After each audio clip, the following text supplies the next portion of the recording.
The more we understand the cosmos, the clearer it becomes. We're part of something unimaginably vast. The universe isn't just big, it's mind-bendingly enormous. We often throw around numbers like billions and trillions, but even those don't fully capture the scale. Our Sun, the life-giver of Earth, is just one of an estimated 200 to 400 billion stars in the Milky Way. And beyond the Milky Way, there are potentially 2 trillion galaxies in the observable universe.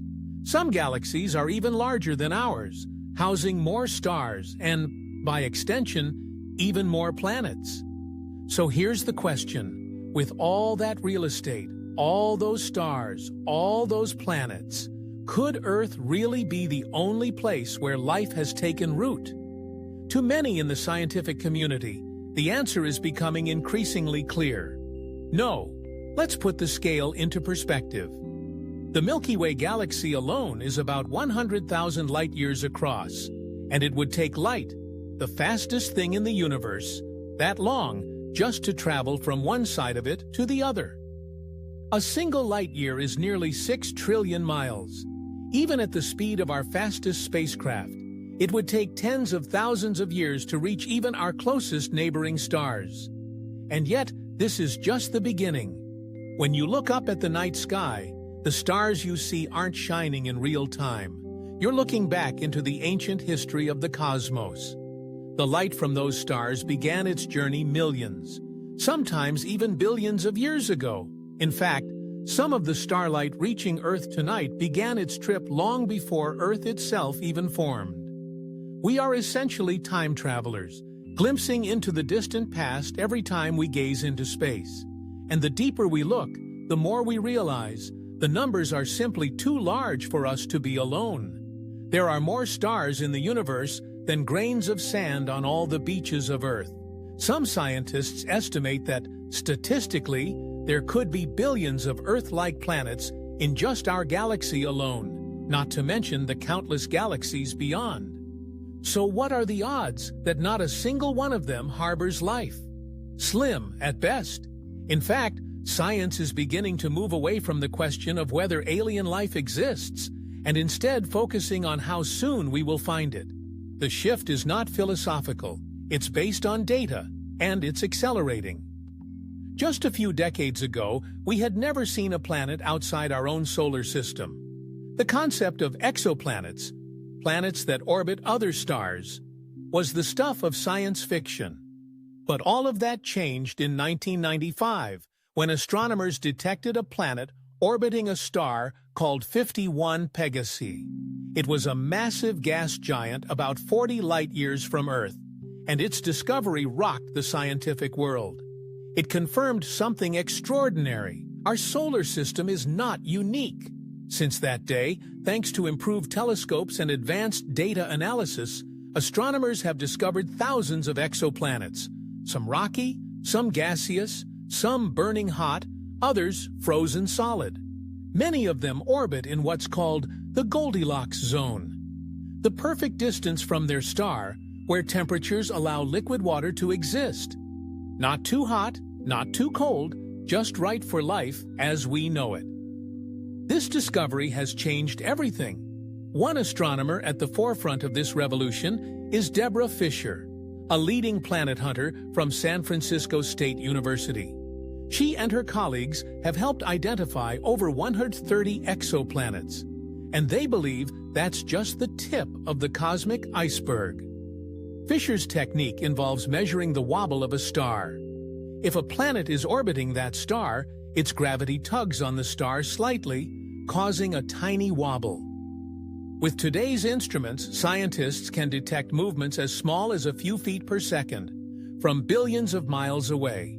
It's an astonishing technical achievement that has opened the door to a new era in astronomy. But there's a catch.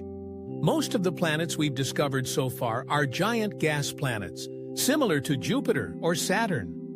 These are easier to detect because they have a more significant gravitational effect on their stars. But they're unlikely to host life as we know it, at least not on their surface. So where might life thrive?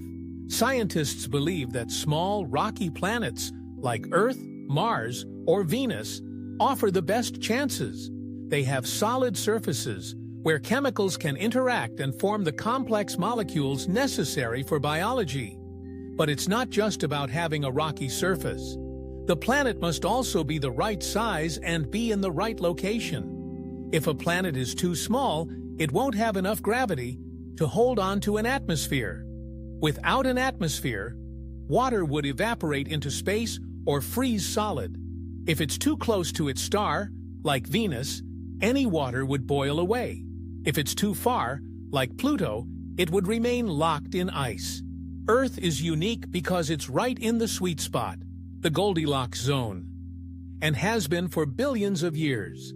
This stability has allowed life to not only emerge, but evolve into the complexity we see today. And Earth is not alone. In 2004, European scientists announced the discovery of a planet just 14 times the size of Earth, orbiting a distant star. It's likely to have a rocky surface and exists within its star's habitable zone. They called it a super-Earth, a class of planets that may be even more common than Earth-sized worlds. But finding true Earth analogs, planets with similar size, temperature, and atmospheric conditions, requires even more sensitive instruments. That's why NASA launched the Kepler Space Telescope in 2009. Kepler was designed to stare at a single patch of the sky and look for tiny dips in starlight caused by planets passing in front of their stars. The hope? To discover Earth-sized planets in the habitable zones of their stars. And it worked. Kepler found thousands of planet candidates, including dozens of Earth-sized ones in potentially life-friendly zones. This confirmed what many had suspected. Planets are common. Earth-like planets are not rare exceptions. They may be the rule. So what does this all mean? It means we're closer than ever before to answering one of humanity's oldest questions. Are we alone? And according to some of the leading voices in science, including astronomers at SETI, NASA, and leading universities, we may find the answer within our lifetimes. Some go even further. They believe that between 2020 and 2025, we may receive the first undeniable sign that intelligent life exists beyond Earth. Not just microbial organisms clinging to rocks, but civilizations with technology, perhaps even the ability to reach out across the stars. If that happens, it will be the most significant moment in human history, and the first chapter of a new era in our cosmic story.